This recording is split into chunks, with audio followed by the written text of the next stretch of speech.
एक बार फिर स्वागत है। अखाड़ा में इस वक्त एक बहुत बड़ी खबर आ रही है और ये पाकिस्तान से आ रही है। पाकिस्तान पर ईरान के हमले में 100 से ज्यादा लोगों के मारे जाने की खबर सामने आ रही है। बलूचिस्तान में हुए ईरान के हवाई हमले में अब तक 100 से ज्यादा लोगों के मारे जाने की बात अब सामने आ रही है। पाकिस्तान ने हमला होने की बात तो मानी है, लेकिन उसने मारे गए लोगों की संख्या के बारे में अभी तक कुछ भी नहीं कहा है। और इस हमले से जुड़ी सबसे हैरान करने वाली बात यह है कि जब पाकिस्तान में ईरान का हमला हुआ उससे ठीक 12 घंटे पहले स्विट्जरलैंड में पाकिस्तान की सरकार ईरान के साथ अपने संबंधों को सुधारने की कोशिश कर रही थी। स्विट्जरलैंड के दावोस में पाकिस्तान के कार्यवाहक प्रधानमंत्री ईरान के विदेश मंत्री से मिले और इस मुलाकात के ठीक 12 घंटे बाद पाकिस्तान पर ईरान का बहुत बड़ा प्रहार हो गया है। ईरान ने आतंकियों के ठिकानों को धुआं कर दिया है। रॉकेट और ड्रोन के जरिए ईरान ने आतंकी ठिकानों को नेस्तो नाबूद कर दिया है। ये अब ईरान का दावा है। चलिए जल्दी से आपको दिखा देते हैं कि पाकिस्तान में ईरान की स्ट्राइक में कितनी तबाही हुई। ईरान की स्ट्राइक में अब तक 100 से ज्यादा लोगों के मारे जाने की खबर सामने आ रही है। ईरान का दावा है कि ये सारे हमले आतंकियों के ठिकानों पर हुए हैं। सबसे चौंकाने वाली बात यह है कि ईरान का ये हमला पाकिस्तान की सीमा के अंदर 122 किलोमीटर अंदर ये अटैक हुआ है। घुसकर मारा है पाकिस्तान के ईरान ने। हमले के लिए ईरान ने अपने सुपर एक्टिव रॉकेट और ड्रोन्स का इस्तेमाल किया है। तो यानी कि लोग नहीं गए हैं, लेकिन मिसाइलें गई हैं, ड्रोन गए हैं और पूरी तरह से पेनिट्रेटिव स्ट्राइक किया है। और पाकिस्तान ने ईरान के ऐलान के बाद ये माना कि उसके घर में ईरान का हमला हुआ है और अब पाकिस्तान को सर्जिकल स्ट्राइक का डर सता रहा है। आतंकवादी घटनाएं या आतंकवादी ऑपरेट कर रहे हैं उनके अगेंस्ट वो ऑपरेट करना चाह रहा है, और स्पेशली उस आतंकवादी संगठन जिसका नाम है जैशे अल अदल। ये एक सुन्नी मिलिटेंट ऑर्गेनाइजेशन है जो आईएस की मदद से मिडिल ईस्ट में आतंक का माहौल बढ़ाना चाह रहा है, और इसके कुछ एलिमेंट हो सकता है हिंदुस्तान के भी अगेंस्ट ऑपरेट करें। इसी के तहत उसने बलूचिस्तान पे एयर स्ट्राइक किया और ये मैसेज दिया कि जो भी आतंकवादी संगठन वो पाकिस्तान में ऑपरेट कर रहे हो, चाहे वो सीरिया में ऑपरेट कर रहे हो, चाहे वो इराक में कर रहे हो, या मोसाद के भड़काए हुए लोग हैं, इन सबको वो छोड़ेगा नहीं। एक एक करके उनके ऊपर स्ट्राइक करेगा। और एक मैसेज दिया पूरे वर्ल्ड को कि वो आतंकवादी, जितने आतंकवादी संगठन हैं जो उसके लिए काम नहीं करते हैं, उनके अगेंस्ट वो इसी तरीके की एयर स्ट्राइक करते रहेगा। ये हमेशा से टाइम एंड अगेन प्रूव होता रहा है कि पाकिस्तान ऐसी चीजें, ऐसी कंडीशन प्रोवाइड करता है, ऐसा सॉफ्ट ग्राउंड है जहां पे आतंकवाद पनपता है और बढ़ता है। पाकिस्तान दुनिया में चाहे कितने भी क्लेम कर ले, उसकी जो सत्ता है उसकी चाबी कुछ हद तक आतंकवादियों के पास है, आईएसआई के पास है। और आईएसआई हमेशा से बैकबोन रहा है सारे आतंकवादी संगठनों को। वो ट्रेनिंग देता है, फंडिंग करता है और उनको।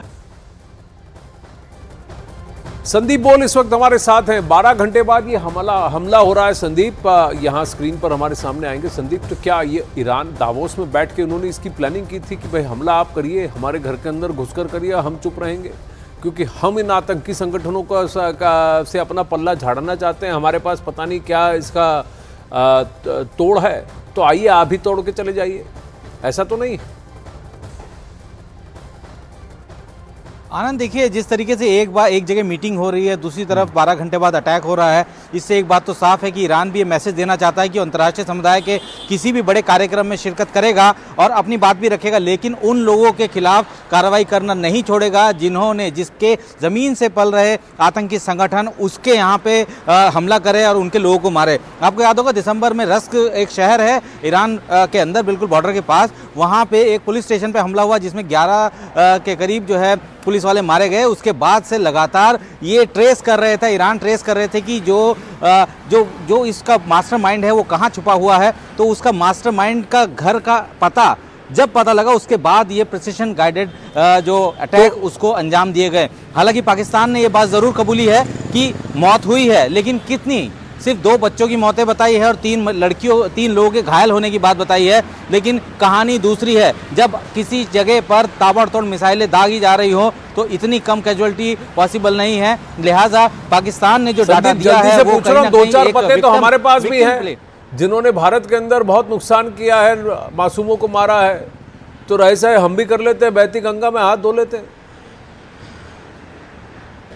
देखिए हमारा सिस्टम बिल्कुल डिफरेंट है। हम लोगों ने जिस तरीके का सर्जिकल स्ट्राइक किया पूरी दुनिया ने देखा, अमूमन उसी तरीके का सर्जिकल स्ट्राइक जो है यहाँ पे ईरान ने किया। और बिल्कुल सर्जिकल स्ट्राइक का मतलब ही होता है कि सर्जरी की तरह छोटे छोटे हिस्से को कट करना, यानी कि जहाँ पे सबसे ज़्यादा आतंकी मौजूद हैं, जहाँ पे पिन पॉइंट टारगेट है वहाँ पे अटैक करना ताकि कोलेटरल डैमेज ना हो, क्योंकि इंटरनेशनल कम्युनिटी में ये बहुत बड़ा एक जुर्म माना जाता है कोलेटरल डैमेज अगर आम आदमी मारे जाते हैं। और सबको पता है कि ईरान के ऊपर किस तरीके के सैंक्शन लगे उसके जो परमाणु कार्यक्रम है उसको लेकर। तो ऐसे में ईरान नहीं चाहता है कि किसी भी तरीके का कोई बड़ा लड़ाई या बड़ी जंग के तौर पर वो आगे जाए। इसमें एक बात यह है कि कोई भी एयर देश अपनी संप्रभुता पे आघात नहीं सहेगा। आज दुनिया भर के सैंक्शन उन पे लग जाए नहीं लग जाए, और पाकिस्तान से उसके आसपास के जितने भी उसके पड़ोसी हैं सभी हैरान है, परेशान है।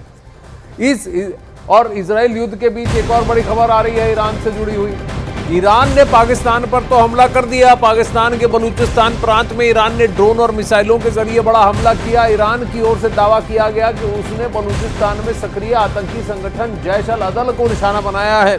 पाकिस्तान पर अटैक के बाद इस हमले की जानकारी खुद ईरान की ओर से पूरी दुनिया को दी गई है कि हाँ, हमने घुस के मारा है, हमको जो हमारे यहाँ थ्रेट लगा हमने उसको मार दिया। अब पाकिस्तान क्या करेगा देखना पड़ेगा। दावोस में हाथ मिला रहे थे या बम खा रहे हैं। वहीं ईरान ने जिस आतंकी कैंप पर हमला किया है उस आतंकी संगठन ने भी ईरान के हमले की बात को कबूल लिया है। आतंकी संगठन जैश अल अदल का कहना है कि रेवोल्यूशनरी गार्ड ने जैश अल अदल संगठन के कई मुजाहिदीनों के घर पर आत्मघाती ड्रोन और रॉकेट से हमले किए हैं। आत्मघाती ड्रोन और रॉकेट का इस्तेमाल किया है। ईरान ने बलूचिस्तान के सीमावर्ती पहाड़ों पर यह हमला बोला है, यह भी मान लिया। इस हमले में कम से कम 6 आतंकवादी ड्रोन और कई रॉकेटों ने उन घरों पर हमला भी कर दिया है। अब वहीं जहां आतंकवादी संगठन के मुजाहिदीन के बच्चे और पत्नियां रह रही थी, तो ये इनका कहना है कि मासूमों पर शिकार किया है और वहां पर परिवार के कई लोग मारे गए हैं और घायल हुए हैं। ईरान का कहना है कि भाई हमने तो आतंकवादियों को मारा है। नतीजा ये हुआ है कि 2 मुजाहिदीन के घर में मौजूद सदस्य मारे गए, जबकि अनेक के परिवार मारे गए हैं और घायल हुए हैं। तो ईरान जैश अल अदल पर कहे तो देखिए यही रिस्पॉन्स आ रहा है। वहीं इजराइल ने जो हमास पे किया तभी ऐसी ही बातें कही जा रही थी। और पाकिस्तान को उसकी भाषा में पूरी दुनिया सबक सिखाती आई है, चाहे वो भारत हो, अमेरिका हो या फिर अब ईरान। आतंकियों का पनाहगार बने पाकिस्तान में सबसे पहले अमेरिका ने घुसकर ऑपरेशन चलाया था। 2011 में पाकिस्तान के एबटाबाद में अमेरिका ने घुसकर उसामा बिन लादेन को मार गिराया था, जिसके बाद भारत ने साल 2019 में पाकिस्तान के बालाकोट में मौजूद आतंकियों के कैंप पर एयर स्ट्राइक की थी। और अब ईरान का सब्र भी जवाब दे गया है। ईरान ने इस बार पाकिस्तान पर बड़ी एयर स्ट्राइक की है और वो भी बलूचिस्तान के इलाके में।